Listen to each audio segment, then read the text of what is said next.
আপনি ধন্য। আপনি দুটি উপহার আপনি আপনার বাবা মার কাছ থেকে পেয়েছেন।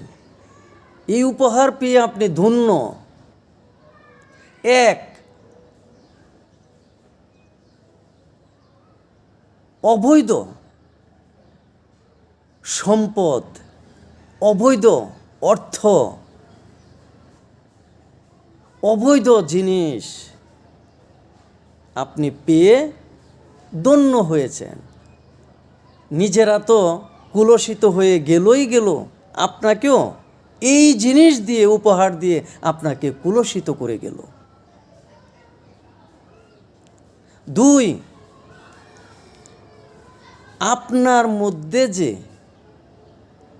আব, আতস, খাক, বাত 4 উপাদান রয়েছে আপনার দেহ গঠনে, সম্পূর্ণটাই উনাদের কাছ থেকে ঔরস সূত্রে পাওয়া।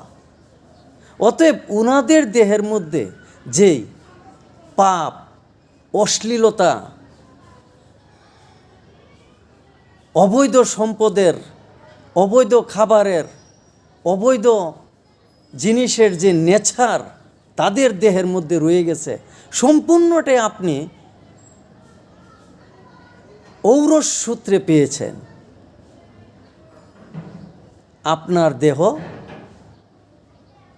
এই জন্যেই আপনার দেহ এত বিপদগামী, পাপাচারী, অশ্লীলতার দিকে যায়, ঘুষের দিকে যায়, দুর্নীতির দিকে যায়, অবৈধতার দিকে যায়।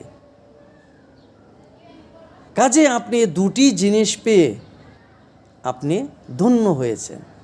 কিন্তু আপনি কি জানেন যে আপনার নফস, আপনার এই দেহের তাড়নায় সে বিপদগামী। এই দেহের চাহিদা পূরণ করতে গিয়ে সে ঘুষ খায়, সে দুর্নীতি করে, সে পাপাচারে লিপ্ত হয়। এটা এই দেহের তাড়নায়। কিন্তু নফস পবিত্র। আল্লাহ পাক এই দেহের মধ্যে যখন নফস দিয়েছেন তখন সে পবিত্র অবস্থায় ছিল, কিন্তু এই দেহের কুলসতায় সে কুলসিত হয়ে গেছে। ধন্যবাদ।